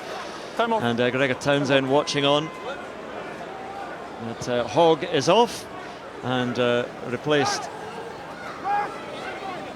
Gareth Steenson has come on. And up it goes to the heavens once more. Taken down nicely for Glasgow. Hastings getting back into position now, but Glasgow just looking for any sort of field position here to try and claw their way back into this game. Quick hand sets free the replacement hooker George Turner, flings it infield the way of Ali Price, but ball went forward despite all the efforts of Turner. Oh, that's a shame. Do you know what? They did very well to create that opening down the short side, because there wasn't a lot of space there. Some wonderful hands, Seymour, and then the pass just goes forward, and they've got to throw everything at. Yeah, they do. Exeter now, they're chasing the game. They've got players playing out of position. It's a tough closing quarter for Glasgow. I receive your message clear. So another change being made. I think Kieran MacDonald has come on. Well, there are a few changes being made now. Chris Fazaro is off, and Tom Gordon is on for him. There's Fazaro leaving. And also coming off, there's Ollie Kebble, so he's replaced by Alex Allen in the front row.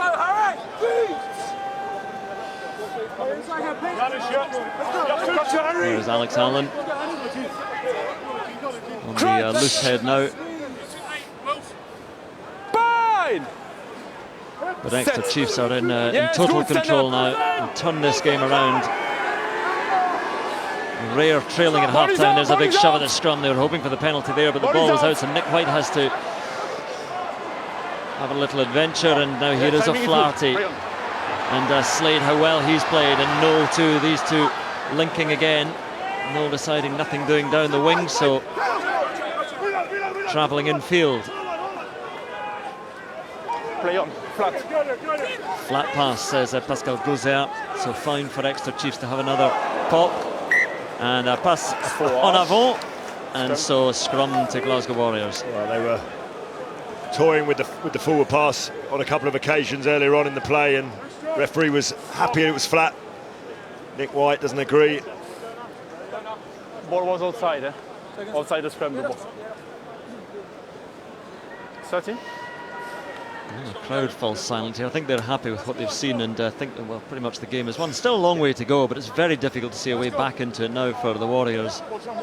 And actually, for Exeter Chiefs, having had an indifferent, for a side that are so consistent domestically year in, year out, I think their ratio of wins is somewhere in Europe is around 34%. So for them to open their European account with an away win and a bonus point in La Rochelle and a home win, what looks like a home win now with a bonus point against Glasgow, it's a pretty big statement for this team in Europe. Just a reminder, the other two teams in this pool, Sale and La Rochelle, Pool 2, and they play tomorrow at the AJ Bell Stadium. Penalty now to the Chiefs at the scrum, so everything going their way. Yeah, just felt the set-piece dominance which we thought might come on board sort of the last quarter of that first half, and certainly pretty much throughout this second half. It's started to take its toll. When you look to the two packs on paper and the benches as well, you just thought to yourself, maybe this Glasgow team just look a little bit lightweight compared to the Exeter forwards, and it's just started to take its toll. Penalties at scrum, 2 tries from the rolling maul at the line out. Is he walk around?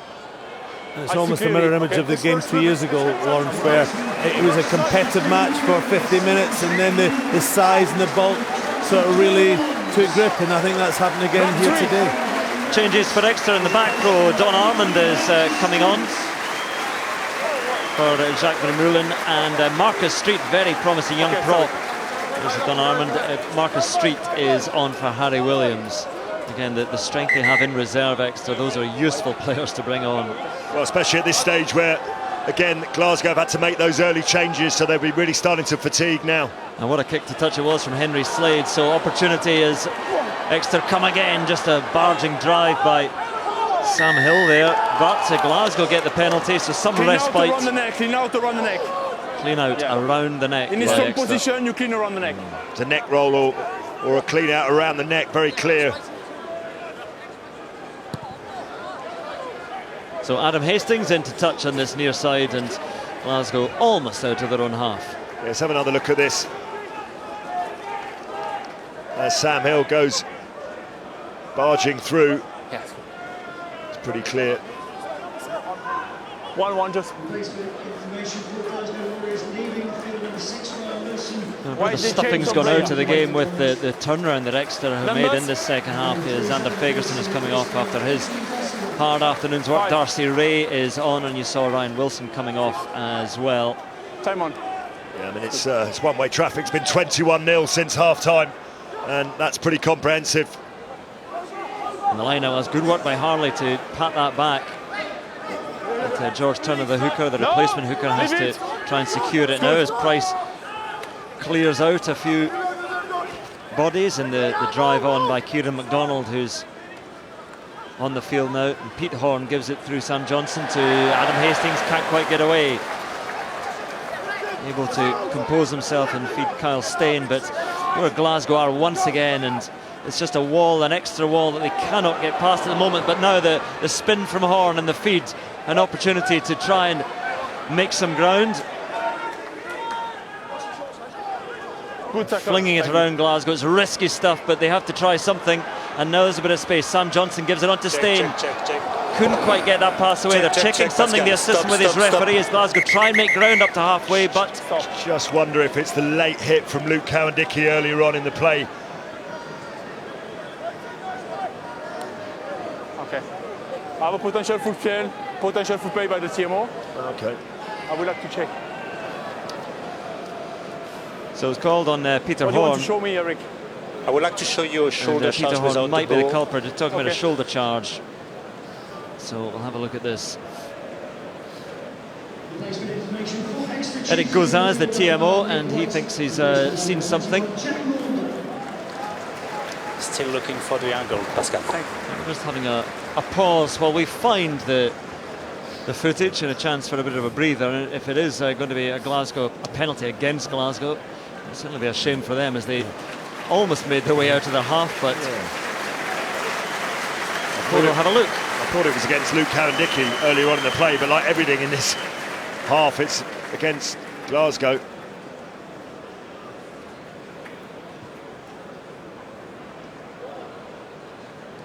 Okay, there's nothing there from Peter Horn, but Peter Horn is...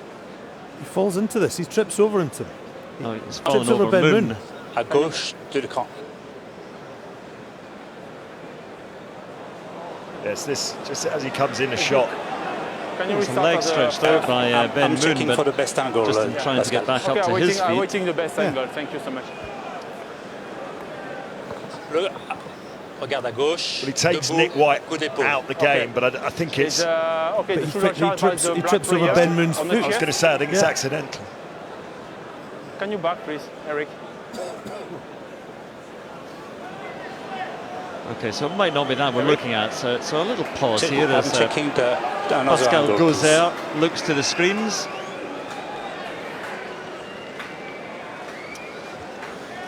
Ah, right, okay. We might have something to have a look at now. So VAR sorted out, lads. Ah, right, so let's see. So ignore Peter Horn here. He is guilt-free, but I will show you another angle. Yeah. let's see who it was. Was it Kieran MacDonald? Sorry, he's just standing still there. He's just kind of standing. I think the player is in front. He charged the player. For me, when I saw the big screen, it's penalty. He's never in position to. He's just standing when his arms are set. It's clearly without the ball. Okay, it's clearly without the ball. On shoulder. So this Kieran MacDonald. Okay, 19 blue. For me, it's PK and yellow card. Does he stand the ground or does he move into it? And is it anywhere near the ball? Oh, it's Kieran MacDonald. We got there in the end. There's about 3 or 4 different people we were looking at, but it's actually the culprit is number 19. Is you 19? Yeah. Kieran MacDonald, who has shoulder charge. You charge the ball. You never want to play the ball. It's yellow card. Thanks. Well, there we are. That was a rather protracted discussion in TMO, but Kieran MacDonald is off for 10 minutes, so things go from bad to worse for Glasgow.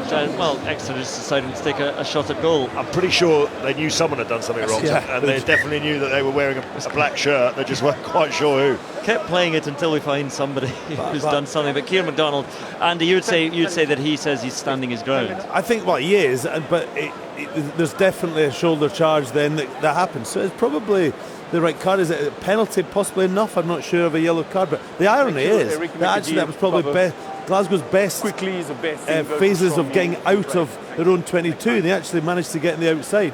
Yeah, a bit of foul plays brought them back and down to 14 men. And Joe Simmons says, let me extend the streak with a straightforward one. Through it goes. Another one for Joe Simmons, and Exeter out to a 21-point advantage, and they have that extra man, so they're looking to really turn the screw in the last 12 minutes. It's been a very, very impressive performance. 24 points now in this second half. It's been one-way traffic right from the 3rd minute of that second half, and with the injuries and the fatigue Backwards. of Glasgow, they just simply can't get a foothold into this game. Purple first. Well, the call came in from the side that Janus Kirsten had knocked it on. You could all see it, but a bit of a knock to Scott Cummings as well. Now his receiving treatment. This is turning into a bit of a bruising afternoon. 13. Physically and now mentally for Glasgow. And with only one try in the board, they've got 12 minutes to get through this. They're not going to get the bonus point from 4 tries, I can't see. They're not going to win the game, and they're picking up injuries. It's just like they'd like the game to finish now, wouldn't they? And just get out of Dodge, and then lick their wounds and get into the next week. He's been outstanding, isn't he? That man there, Henry Slade. Just some lovely touches as picking up from where he left off at the World Cup. Played magnificently last couple of weeks as well, and gets a rousing ovation from the crowd. 81% possession territory for the Exeter Chiefs in the second half. We know how good we are. We've highlighted. We've got outstanding players, outstanding forwards. 81% has been in the Glasgow half. You've got no chance. No wonder they've scored 24 points. Gareth Steenson coming on, and he comes on to take over the captaincy as well. A veteran, 35 now, Steenson, the Ulsterman, who joined Exeter way back when, 2008. So he's really come up with Exeter Chiefs I know Ian Whitten, his teammate, feels he should perhaps have been recognised more by Ireland, but once you leave Ireland, once you leave the fold, once you leave the setup there, it's difficult to get yourself into the involvement. Well, I think people recognise his contribution to Exeter. You know, he's been the real player that was there right from the start of their journey, and he's still here now. Price, free kick to Glasgow, and the scrum half takes it quickly, and there might be something here for the Warriors. Little pop out to Tommy Seymour on the wing, and Seymour can't quite get there, a metre short. Glasgow flying and rolling and trying to get it down, and they claim the try, but it's not there yet, so Ali Price will have to go again, and the fumble and the spill forward.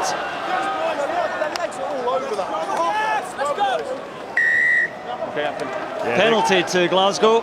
Yeah, Glasgow complaining there were legs all over that as the pass was being made. They were lying all over it, and I think the referee thought about it and then agreed. Well, they are a man down. They're missing Kieran MacDonald, who is in a second row, so they're missing a bit of bulk here, but they still fancy that they can get something from this line out. And I think their best chance of a try might well have been if Seymour could have stretched half a metre further, because Exeter will throw everything into this defence.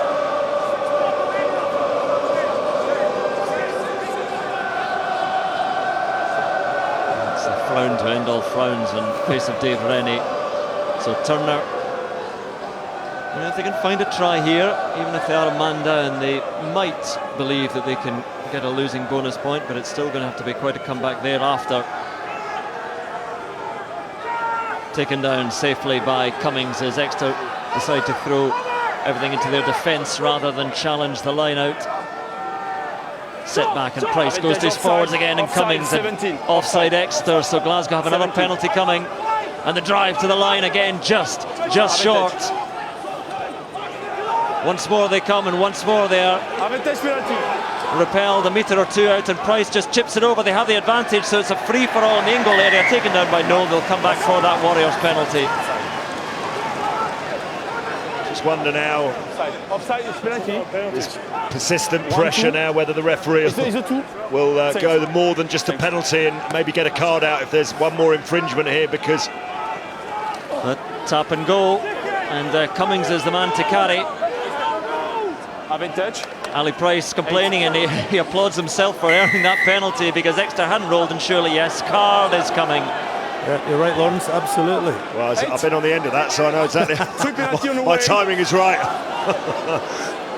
Deserved every single one of them, I would gather. Oh, well, he's just blotted his copy, but he was close to being our Heineken man of the match, but...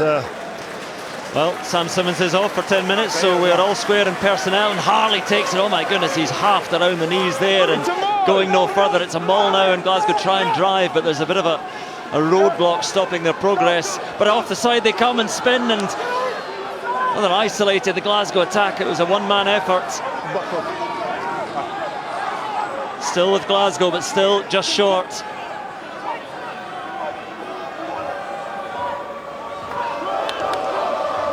Scrambling forward, Turner sets it back, Price in to get it again, and once more it goes to Scott Cummings. Second row sets it back, but they are pounding away around that 2-3 metre line. And it's only the Chiefs fans cheering at the moment as George Turner is flung back, so Glasgow have to come from deeper. Price flings it out. Glasgow try the backs, but it's given only to Jack Monder, the replacement scrum half. Well, what a defensive set again from Exeter Chiefs. You know, Glasgow throwing everything at them, they're 14 men, and yet they still come away with, well, they've still got the hunger to defend that try line, and that's really heartening for their coaches to see.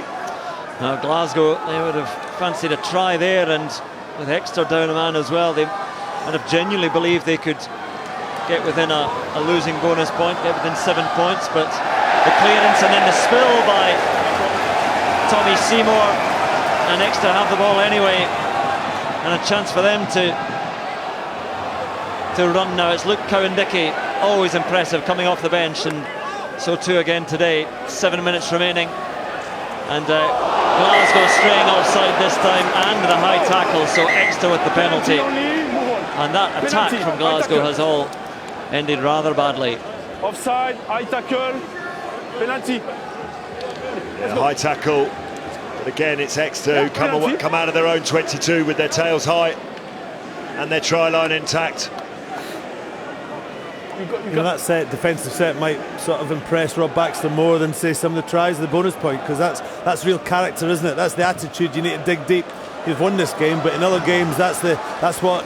If you go deep in a tournament, you need to have that resolve. Well, a couple of things in that.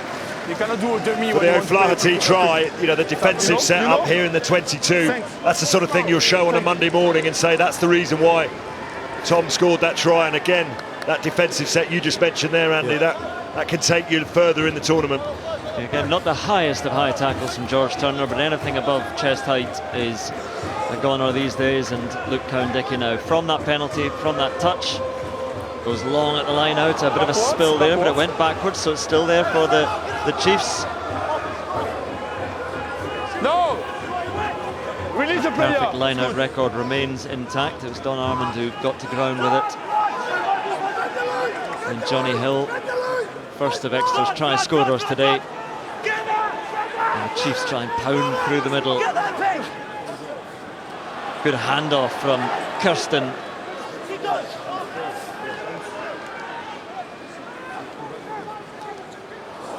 And a juggle from Steenson does well to keep it alive. And Johnson in this time with a tackle. Thought he might have gone up a little bit high. But Simmons able to get to ground with it. And here's Kirsten again as the link. And Steenson of Flaherty just delays and times that pass on to Ian Whitten. And Exeter threatening again. Playing with a pace. And O'Flaherty almost through. One handoff. Can't quite get him out into the open. But Exeter come forward again. Good hit comes in from George Turner. And a bit of company alongside him as well. Monder gives it out, and there's Steenson. There is Simmons, and on to Jack Noel. Jack Noel against Stain, and Noel will win the battle. No, can't quite get it down. Well, he got it down, but loses it just before the line. Well, again, Exeter finishing the stronger side, as you might expect. Some determined defending from Glasgow kept that man Jack Noel out. Look at this. Knock on first, knock on first. Just fingertips, isn't it? Fingertips. Does he just force the knock on? Oh. He's knock on first on field scrum here. Yeah. Thanks. Good defence by Stain, isn't it? Because he's not a winger. He's up against one of the best finishers, and he does enough. And that's all it is. Enough. It's just grabs enough of the jersey, doesn't he, to force the knock on. Yeah.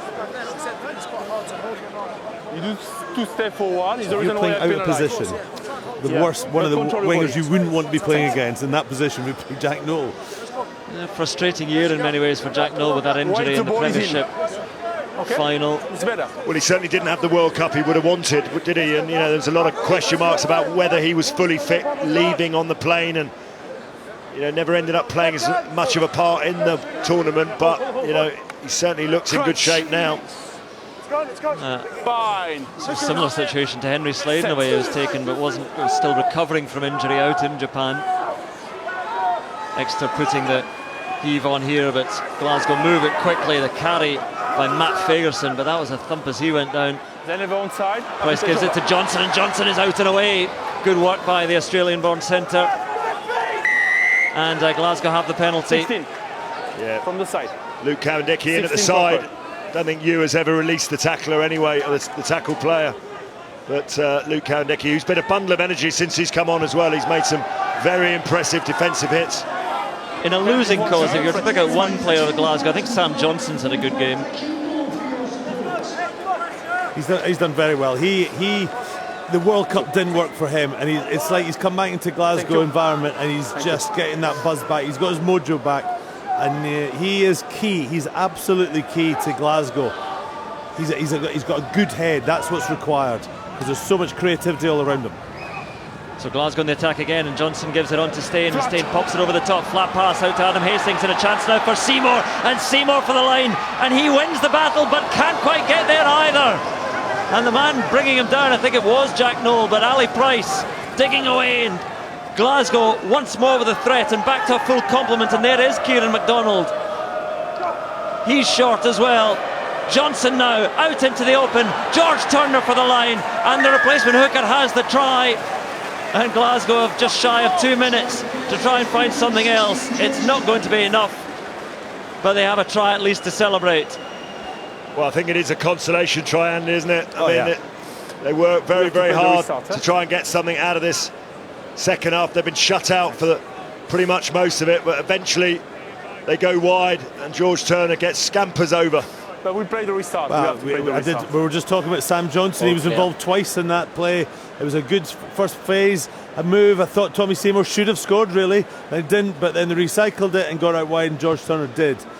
Oh, it's a big conversion as well, and off the post it comes, and there is Glasgow's chance gone of trying to get within 7 points, because if that had gone through, a converted try would have brought them within 7 points. And there's a little shrug from Dave Rennie. So no more than consolation.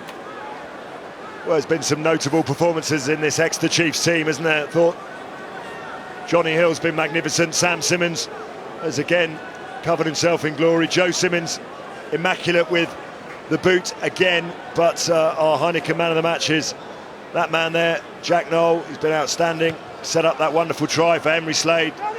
And he's our Heineken Cup man of the match.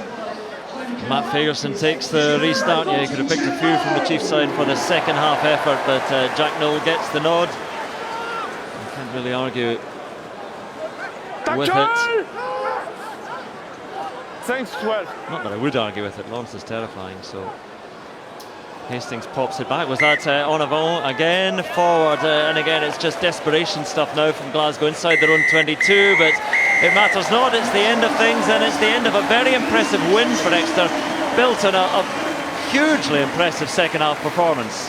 Well, I've been very impressed with Exeter these last couple of weeks. I was here 2 weeks ago when they lost to Bristol Bears, 3 weeks ago, sorry, and the reaction that we've seen from Rob Baxter and his men to go to La Rochelle unbeaten in 9 games, come away with a winning bonus point, and then to back that up with a performance. And they were under pressure in the first 20 minutes. They absorbed that pressure from Glasgow, went 1 try down, but what a response in that second half. 24 points unanswered until Glasgow got that George Turner try at the end, and I think they could be very, very content with their night's work.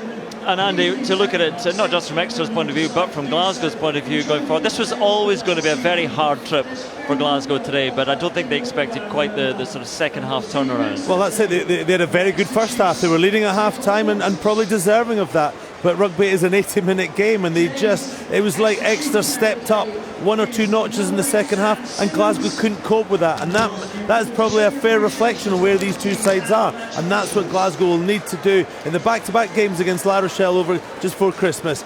Massively important to win at Scotstoun and see what they can do away from home, but they'll learn a lot from that second half about how good you need to be at this tournament, and that's what Exeter Chiefs showed in that second half. Okay, well, let us hear from the man of the match, Jack Knoll, who's talking now to Ross Harris.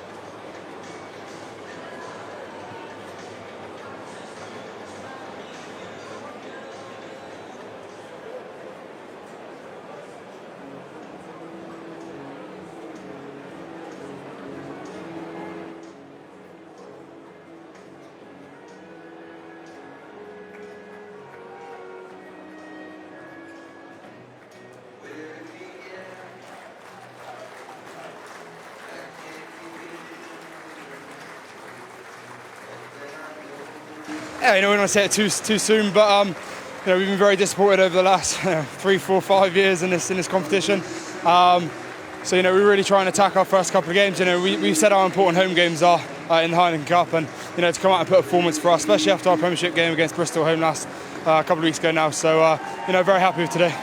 You are the Heineken man of the match. Congratulations, and here is your prize.